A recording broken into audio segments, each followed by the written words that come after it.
Hello বন্ধুরা, কেমন আছেন সবাই? আশা করি সবাই ভালো আছেন। বন্ধুরা, আমাদের এই গল্পগুলো যদি ভালো লাগে অবশ্যই লাইক করবেন, কমেন্টস করবেন, আর চ্যানেলে যদি নতুন হয়ে থাকেন অবশ্যই সাবস্ক্রাইব করে পাশে থাকা বেল আইকনটি প্রেস করে রাখবেন, যাতে নতুন নতুন ভিডিও আপলোড করার সাথে সাথে আপনার নোটিফিকেশনে চলে যায়। ধন্যবাদ, ভালো থাকবেন। তোয়া পিছনে তাকে দেখলো তন্নিব দৌড়ে তার দিকে এগিয়ে আসছে। এই সময় সে তন্নিবকে এখানে মোটেও আশা করেনি। সে ভেবেছিল হয়তো কলেজের সামনে দেখা করবে। তোয়া হা করে তাকিয়ে আছে তন্নিবের দিকে। ছেলেটা এত সুন্দর কেন? সে কি জানে না ছেলেদের সুন্দর হওয়া পাপ, মহাপাপ? তোয়ার সাথে সাথে ইতিও হা করে আছে। সেও এখানে তন্নিবকে আশা করেনি। তাদের দুজনকে শকড হতে দেখে তন্নিব হেসে দিল। তারপর ইতির উদ্দেশ্যে বলল, কেমন আছো ইতি?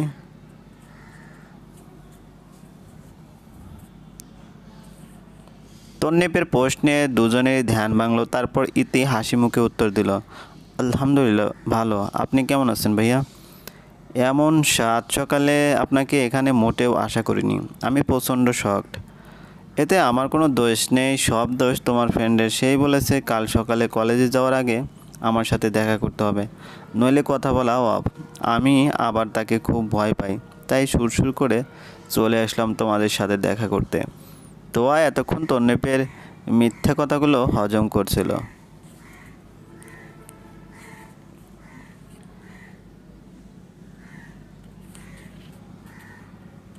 আমি মোটেও আপনাকে দেখা করতে বলিনি, বরং আপনি নিজে বলেছেন আমার সাথে দেখা করবেন।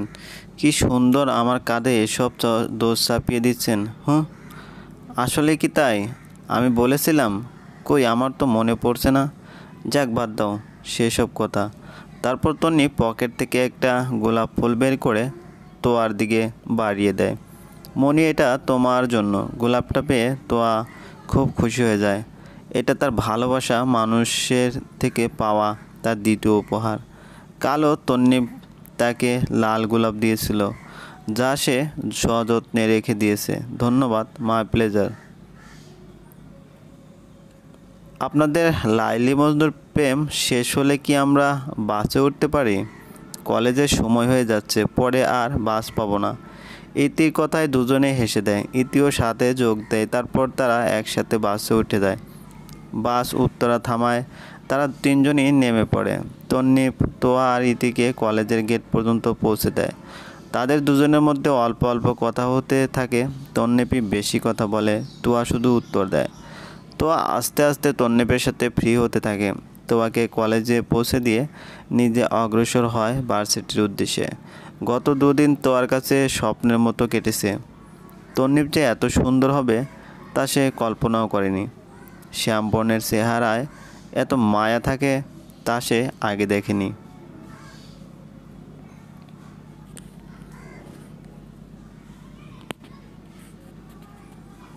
দেখতে দেখতে 1 বছর কেটে গেল। প্রতিদিন দেখা করা, কলেজের গেট পর্যন্ত হাঁটা, রাতভর কথা বলা, এভাবে দিন যাচ্ছিল তোয়া আর তন্নিপের। এই 1 বছরে তন্নিপ একবারও গোলাপ আনতে মিস করতো না। আর যতই ঝড় বৃষ্টি আসুক না কেন, তোয়া সহজে কলেজে মিস দিত না। শুধু ছুটির দিনগুলোতে তন্নিপের মুশকিল হয়ে যেত। তোয়াকে দেখা ছাড়া তার দিন ভালো কাটে না। সে অস্থির হয়ে যায়। তাই মাঝে মাঝে তোয়া লুকিয়ে লুকিয়ে ভিডিও কলে কথা বলতো। খুব আশ্চর্য হলেও এটা সত্যি যে এই 1 বছরে তোয়া আর তন্নিপের মাঝে কোনো রকম ভুল বোঝাবুঝি বা ঝগড়া হয়নি। তাদের ভালোবাসা যেন আরও গভীর হয়েছে। তন্নিপ যেমন তোয়াকে বোঝে, তোয়াও তন্নিপকে বুঝতে শিখেছে।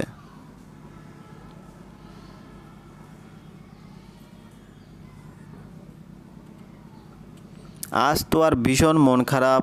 তন্নিপ ঈদের ছুটিতে প্রায় 15 দিনের জন্য গ্রামের বাড়ি যাচ্ছে। এটাই তাদের প্রথম এত বড় বিচ্ছেদ। তোয়ার কলেজ বন্ধ থাকায় তন্নিপের সাথে দেখা করতে পারছে না। কিন্তু তন্নিপও নাছোড়বান্দা, সে তার সাথে দেখা না করে যাবে না। তোয়ারা ইচ্ছে করছে তন্নিপের সাথে দেখা করতে, তাই তন্নিপকে তার বাড়ির আশেপাশে একটা রেস্টুরেন্টে আসতে বলল। তোয়া পড়েছে মহা মুশকিলে।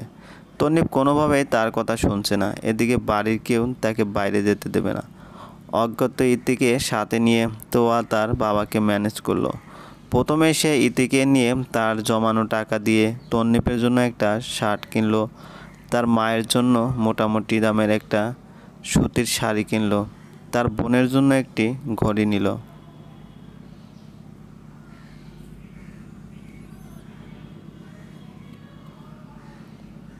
তন্নির সঠিক সময়ে রেস্টুরেন্টে পৌঁছে গেল।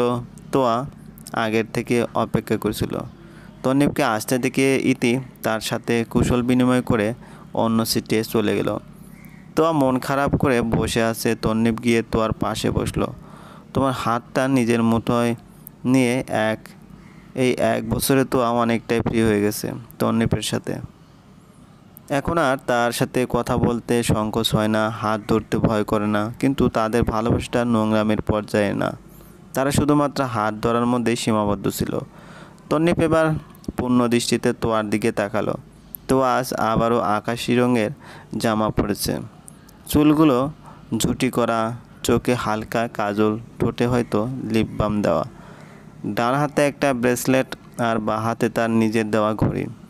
চোখগুলো জলে টলমল করছে, যেন পলক ফেললেই পানিগুলো গড়িয়ে পড়বে। অসম্ভব সুন্দর লাগছে তোয়াকে। এই এক বছরে এই নিয়ে দ্বিতীয়বার তোমাকে তন্নিব সাধারণ পোশাকে দেখেছে। প্রতিদিন কলেজে যাওয়ার সময় যতটুকু দেখা হয় ততক্ষণ তো কলেজের ড্রেস পরে থাকে। তোয়াকে তন্নিব প্রায়ই ছোটোখাটো গিফট করতো, ব্রেসলেট, ঘড়ি, পুঁতির মালা, আরও অনেক কিছুই। তোয়াও তন্নিবকে নানান জিনিস গিফট করে। এ নিয়ে তন্নিব একবার বেশ রাগারাগি করায়, এখন আর দেওয়া হয় না। তন্নিবের মতে এগুলো সব ফালতু খবর, যা তন্নিব মোটেও পছন্দ করে না।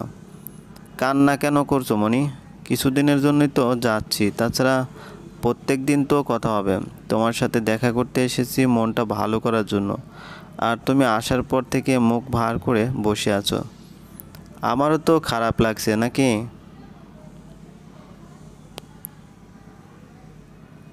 আমারও তো খারাপ লাগছে নাকি? তারপর তন্নিব একটা গোলাপ ফুল বের করে তোয়ার দিকে এগিয়ে দেয় আর বলে, তোমাকে কিন্তু আজ অনেক সুন্দর লাগছে। এ নিয়ে দ্বিতীয়বার তোমাকে আমি কলেজ ড্রেস ছাড়া দেখেছি। এই রঙটা তোমার জন্য একদম পারফেক্ট।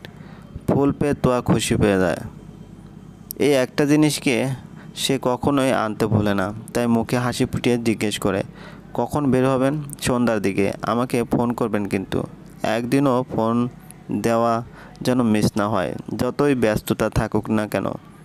প্রতিদিন 3 বার ভিডিও কল দেবেন। ফুফাতো, মামাতো, খালাতো, চাচাতো বোনের সাথে কথা বলবে না। মেয়েদের থেকে 3 হাত দূরে থাকবে। আর হ্যাঁ, নিজের খেয়াল রাখবে।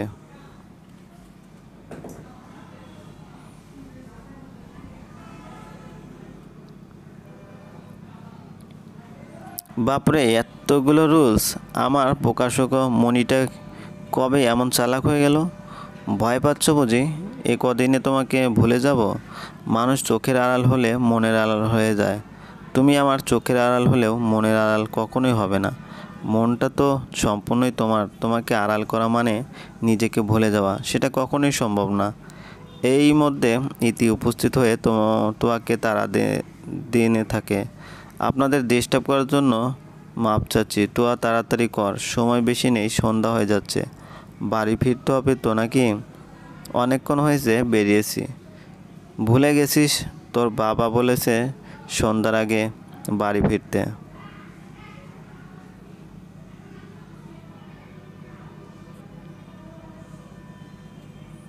এত তাড়াতাড়ি চলে যাবে? আর কিছুক্ষণ থাকো না মনি প্লিজ। আজ আর হবে না, অনেকক্ষণ আগে বেরিয়েছি। বেশি দেরি করলে বাবা রাগ করবেন। আমি এসেছি মাত্র কিছুক্ষণ হয়েছে। তাহলে আগে কেন বেরিয়েছো? কাজ ছিল কিছু, দাঁড়াও দেখাচ্ছি। তো আজ শপিং ব্যাগগুলো তন্নিবের কাছে দেয়। তন্নিব ভ্রুকুচকে বলে, এসব কি? তো প্রথমে শাড়ি বের করে বলে, এটা তোমার মায়ের জন্য। তারপর একটা শার্ট বের করে বলে, এটা তোমার জন্য। আর একটা ঘড়ি দিয়ে বলে, এটা তানহার জন্য। আসলে টাকার শর্ট পড়েছিল, তাই ওর জন্য কিছু কিনতে পারিনি।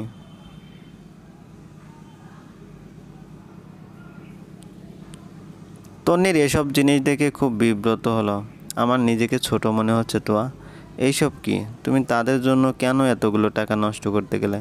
আর তাছাড়া আমি এগুলো নিতে পারবো না। আমি তোমার জন্য কিছু আনতে পারিনি। তাহলে কিভাবে? তোয়া তন্নিবকে থামিয়ে দেয়। এখানে ছোট হওয়ার কি আছে তন্নিব? আপনার মা, আপনার বোন কি আমার কিছুই হয় না? তাদের তো আমি আপনজন ভাবি। তাই ঈদ উপলক্ষে আপনজনদের ছোট উপহার দিতেই পারে। প্লিজ না করবেন না। কিন্তু আমার কিছু প্রয়োজন নেই তনিব। শুধু আপনি সুস্থভাবে ফিরে আসুন, তাহলেই হবে।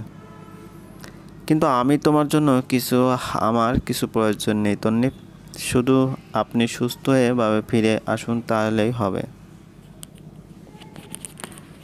তুমি কয়দিন এতটা ম্যাচিউর হয়ে যাবে আমি ভাবতে পারিনি মনি। অবশ্যই এতে আমারও ক্রেডিট আছে। কথায় আছে না, সৎসঙ্গে স্বর্গবাস, অসৎসঙ্গে সর্বনাশ। আমার সৎসঙ্গ পেয়ে তুমি দিন দিন বুদ্ধিমান হয়ে যাচ্ছ।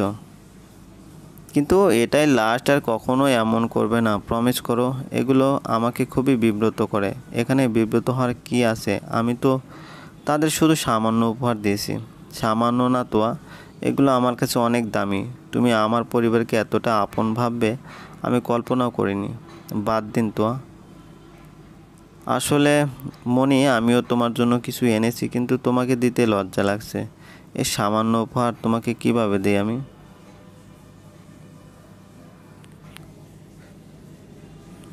উপহারের কথা শুনে তোয়া লাফিয়ে উঠল। কই দেখি দেখি, তাড়াতাড়ি আমার উপহার দিন তো। তোয়ার খুশি দেখে তন্নিব কিছুটা স্বস্তি নিঃশ্বাস পেল।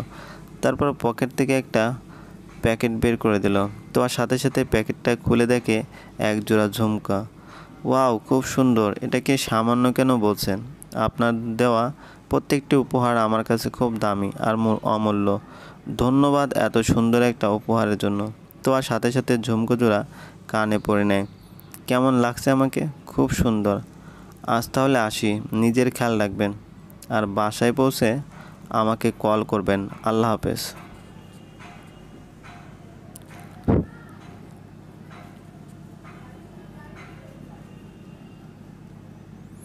তুমি নিজের খেয়াল রাখবে। আল্লাহ হাফেজ। আর ভালোবাসি। প্রত্যুত্তর দেওয়া মুচকি হেসে চলে আসলো। সেদিন রাতেই তন্নিব টাঙ্গাইলের উদ্দেশ্যে রওনা দিল। আর পুরোটা জার্নি তোয়ার সাথে কথা বলে কাটলো। চলবে। গল্পটি ভালো লাগলে অবশ্যই লাইক করবেন, কমেন্ট